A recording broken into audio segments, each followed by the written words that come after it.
저탄고지 식이요법은 만병의 근원이 되는 내장지방을 비롯한 체지방을 효과적으로 제거하는 스마트한 영양 전략이라고 지난 영상을 통해 말씀드렸습니다. 이에 이어서 오늘은 보다 엄격한 저탄고지 식이요법인 키토제닉 다이어트가 무엇인지에 대해 간단히 알아보고 근력 훈련과 함께 해당 키토제닉 다이어트를 병행할 경우 우리의 체구성, 다양한 대사 및 면역 건강 관련 지표들에 어떤 영향을 미치는지에 대해 알아보고자 합니다. 키토제닉 다이어트는 저탄수화물, 중단백, 그리고 고지방으로 식단을 구성하여 하루 총 섭취 칼로리에서 탄수화물, 단백질, 그리고 지방이 차지하는 비율이 각각 약 5%, 20%, 그리고 75%가 되도록 구성하는 엄격한 저탄고지 식이요법입니다. 이전 영상들에서도 말씀드렸듯 일반적인 경우, 즉 일반 식이를 수행하는 경우 우리 몸은 탄수화물과 지방을 주된 에너지원으로 사용합니다. 하지만 키토제닉 다이어트를 수행하게 되면 우리 몸의 탄수화물 저장고를 고갈시켜 탄수화물을 주된 에너지원으로 사용하던 몸에서 지방을 주된 에너지원으로 사용하는 몸으로 변화시킵니다. 또한 일반 식이를 수행하는 일반적인 경우에 우리의 중추신경계,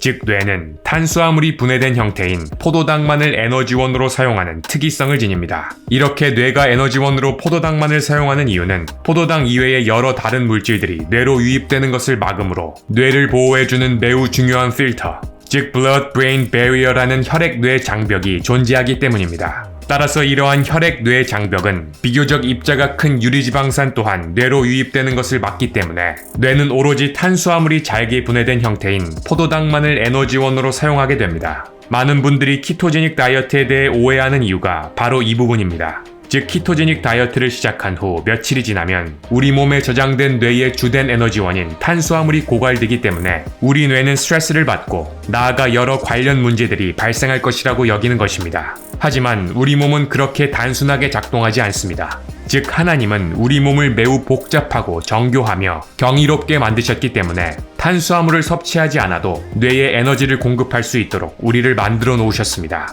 따라서 우리는 탄수화물을 먹지 않아도 건강하게 생존할 수 있습니다. 그럼에도 키토제닉 다이어트를 시작하게 되면 새로운 대사 경로에 적응하기 위해 약 2에서 6주간의 적응 기간이 필요하고 이로 인해 해당 기간에는 지난 영상에서 말씀드린 키토플루 증상들을 경험하기도 합니다. 하지만 해당 기간을 잘 견디고 지나가게 되면 탄수화물의 섭취 없이도 우리 몸은 건강하게 유지될 뿐만 아니라 여러 차원에서 이전보다 더욱 강건해지는 놀라운 변화를 경험할 수 있습니다. 이처럼 우리가 탄수화물을 섭취하지 않아도 건강하게 생존할 수 있는 이유는 키톤체라는 물질 덕분입니다. 사실 키토제닉 다이어트의 목적은 지방이 분해되면서 만들어지는 해당 세 가지 키톤체, 즉 아세토아세테이트, 베이타 하이드록시 뷰티레이트, 그리고 아세톤을 체내에 증가시키므로 우리 몸을 키토시스 상태로 만드는 것입니다. 이렇게 우리 몸이 키토시스 상태가 되면 해당 키톤체가 우리의 뇌뿐만 아니라 심장과 근육의 에너지원으로 사용되므로 우리 몸을 건강하게 작동시켜줍니다. 키토제닉 다이어트에 대한 보다 자세한 사항은 추후 영상을 통해 알아보도록 하고 지금부터는 해당 키토제닉 다이어트를 근력 훈련과 병행함으로 얻을 수 있는 그 효과에 대해 살펴보겠습니다. 본 연구들에 따르면 키토제닉 다이어트는 근비대 극대화를 위한 식이 전략은 아니지만 근손실 없이 지방만을 선택적으로 제거하기 위한 스마트한 전략이 될 수 있다고 보고합니다. 특히 내추럴 바디빌더들을 대상으로 실시한 본 연구에 따르면 8주간 한 그룹은 키토제닉 다이어트를, 다른 한 그룹은 일반 식이로 섭취하게 하고 두 그룹 모두 하루 총 섭취 칼로리는 근육 1kg당 45kcal를, 하루 단백질 섭취량은 체중 1kg당 2.5g을 섭취하게 하여 그 결과를 서로 비교해 보았더니 체지방에 있어서는 키토제닉 다이어트 그룹이 일반 식이 그룹보다 더 많은 체지방 감소를 나타냈으며 근육량에 있어서는 일반 식이 그룹의 경우에는 미세한 근육량의 증가를, 키토제닉 다이어트 그룹의 경우에는 근손실 없이 기존 근육량을 유지하는 결과를 각각 나타냈습니다. 또한 대사 건강의 중요한 지표인 인슐린 민감성의 경우에는 키토제닉 그룹에서만 유의미한 개선을 보였으며 염증 지표, 즉 우리 몸의 염증을 일으키는 대표적인 사이토카인인 인터루킨 1, 인터루킨 6, 그리고 TNF-알파에 대해서는 일반 식이 그룹에서는 해당 지표들이 이전보다 증가한 반면 키토제닉 다이어트 그룹에서는 해당 지표들이 이전보다 감소하는 효과를 나타냈습니다. 따라서 본 연구의 결과로만 놓고 본다면 지방 제거 극대화를 목적으로 하는 식이, 즉 체지방을 커팅하는 시기에는 키토제닉 다이어트를 수행하는 것이 근손실 없이 체지방 제거를 극대화할 수 있을 뿐만 아니라 체지방 커팅 시기에 겪을 수 있는 대사 및 면역 건강의 악화를 예방하고 오히려 해당 대사 및 면역 건강을 이전보다 개선하는 스마트한 영양 전략이 될 수 있음을 시사해줍니다. 또한 본 연구 결과를 해석함에 있어서 우리가 주의해야 할 사항은 해당 연구에 참여한 대상자들이 기존의 일반 시기에 적용되어 있던 대상자라는 점, 본 연구의 수행 기간이 비교적 짧은 기간인 8주라는 점, 키토제닉 다이어트의 경우 2에서 6주간의 대사적 적응 기간이 필요하다는 점, 그리고 본 연구에서 적용된 섭취 칼로리가 근비대 극대화를 위한 칼로리 과잉 시기가 아닌 체지방 감량에 중점을 둔 칼로리 제한 시기였다는 점 등을 함께 고려해 봤을 때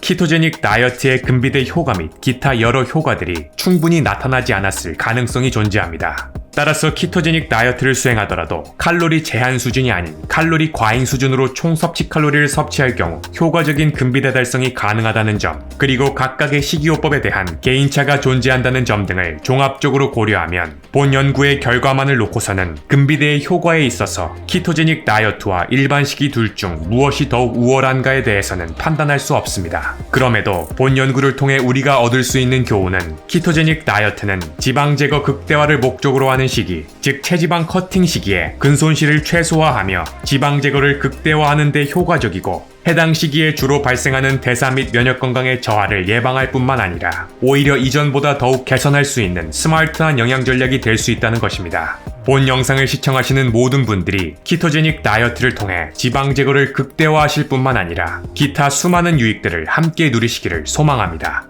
오늘은 근손실 없이 지방 제거를 극대화하는 동시에 대사 및 면역 건강을 함께 증진시키는 스마트한 영양 전략 키토제닉 다이어트에 대해 알아보았습니다.